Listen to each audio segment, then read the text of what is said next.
ustedes tal vez están sintiendo esto.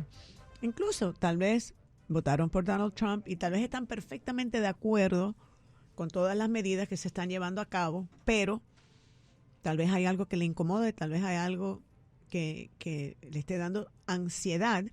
Queremos ir hoy más allá de los titulares y hablar del impacto de la crisis migratoria y el impacto que tiene en la salud mental de quienes la viven.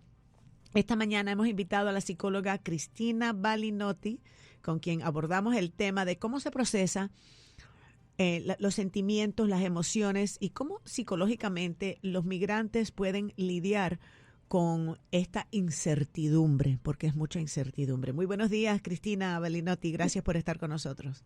Buenos días, un placer hablar contigo, gracias.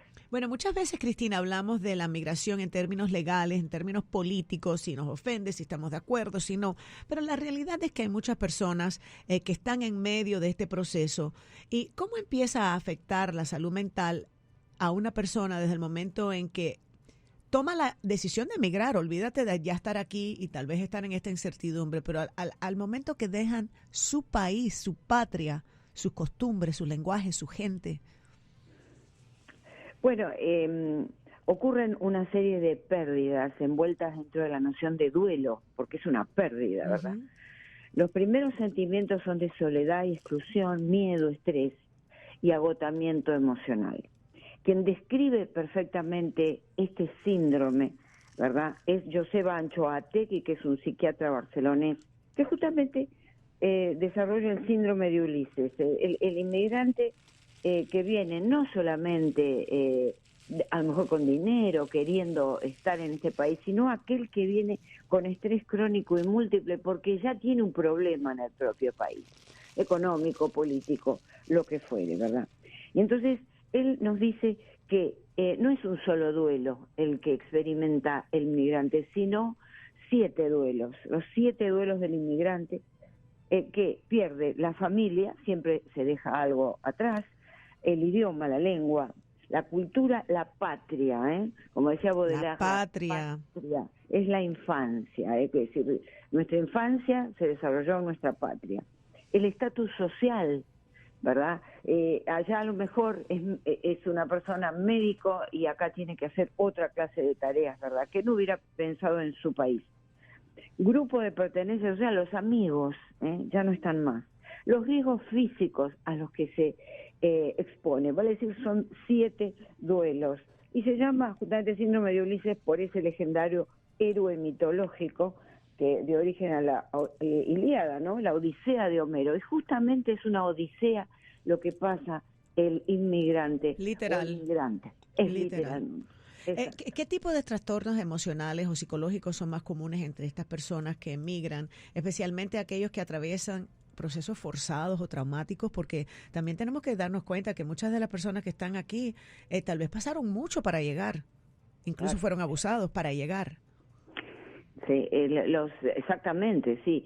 Los cuadros que más se observan son cuadros de ansiedad y ansiedad anticipatoria, Ahora mismo están muchos inmigrantes con ansiedad anticipatoria, pero es la ansiedad que lleva a cuadros de, por ejemplo, trastornos de ansiedad, porque la ansiedad es un afecto natural, ¿verdad?, que en el ser humano ocurre como una respuesta de supervivencia. Si vemos un oso en un camino, bueno, vamos a huir, es decir, digamos, sentimos ansiedad frente a ese peligro.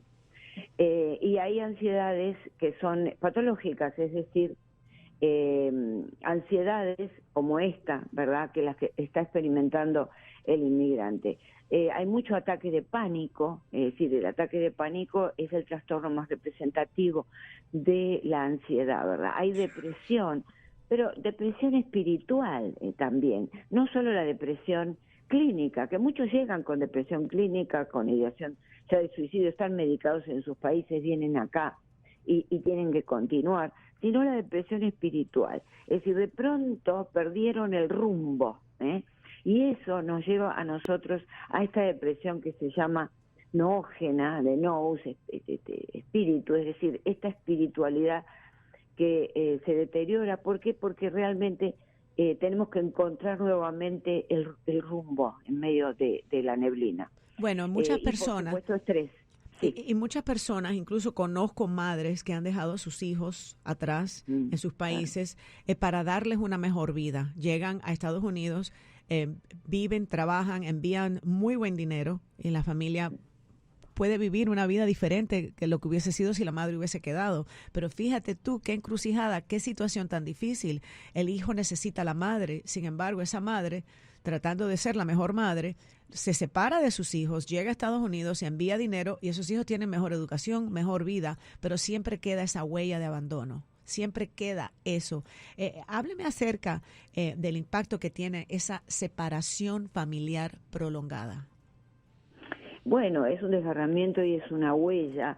El desgarramiento es psicológico y debe ser atendido. Es decir, el hijo que queda allí debe tener un apoyo emocional, no solo de los abuelos, a lo mejor que están, o de alguien, un familiar, sino también de un profesional de la salud mental. Porque es una huella, y las huellas de esas características, esos desprendimientos tempranos de los padres, en realidad quedan, siempre quedan, claro. Son cicatrices. Y luego el adulto lo entiende intelectualmente, pero a nivel emocional, eso hay que seguirlo trabajando, creo yo. Por supuesto, hasta el punto en el que el recuerdo de ese desprendimiento se recuerda desde los costados positivos, pero ya no duele. Ahí es cuando lo hemos superado, cuando ya no duele. Igual está la cicatriz. De vez en cuando revisitamos como una cicatriz en el cuerpo.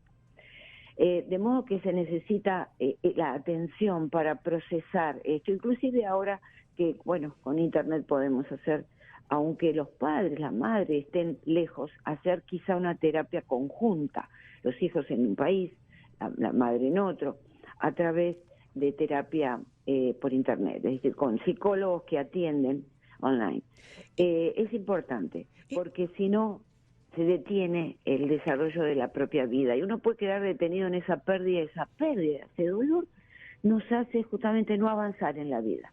En relaciones íntimas, con amistades, me imagino. Si no avanzamos en la vida de manera personal, no podemos, porque todos los días nos despertamos y es como una sombra que nos acompaña. Entonces no podemos estudiar bien, no podemos, si ya nos recibimos a duras penas, buscar trabajo, pareciera que estamos arrastrando una carga, y hay personas que llegan a la adultez con esa carga. Entonces hay que tratar de descargarse en los aspectos por lo menos más negativos de esas pérdidas para poder avanzar en la vida y ser un individuo útil. Vamos a hablar de esta parte práctica. ¿Qué puede hacer la persona? ¿Qué recomienda para los migrantes que tal vez en estos momentos están en esa incertidumbre, con miedo? Creo que la información veraz es extremadamente importante, pero de su punto de vista como psicóloga, ¿qué estrategias prácticas puede recomendar para que las personas cuiden de su salud mental? Bueno, es muy importante desarrollar algún tipo de ejercicio. ¿Por qué? Porque mente sana en cuerpo sano, ¿verdad? Decían los romanos. O sea, ejercicio físico. Ejercicio físico. Por supuesto, el ejercicio intelectual también. Es decir, además del trabajo, podemos leer algún tipo de libro que sea un libro de ayuda, ¿verdad? Reunirnos con amigos, reunirnos con las amistades que podemos tener acá nuevas, que casi todos entonces estamos en el mismo barco, ¿no? Con el mismo problema. Entonces, eso, porque hablar, la palabra es curadora, es sanadora. Cuando yo tengo un problema y digo, no pasa nada, y me pongo una linda cara, sonrío, me voy a trabajar y todo, pero resulta que, como decimos en Latinoamérica, la procesión va por dentro. Esa procesión hay que ponerla afuera.